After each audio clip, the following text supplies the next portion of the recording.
like we said, the first step to solving a problem is identifying the problem.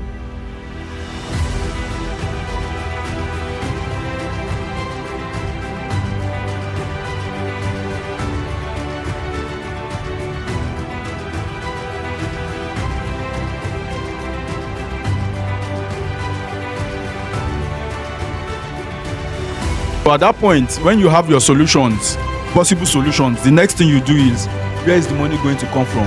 Can we finance these operations with what we have?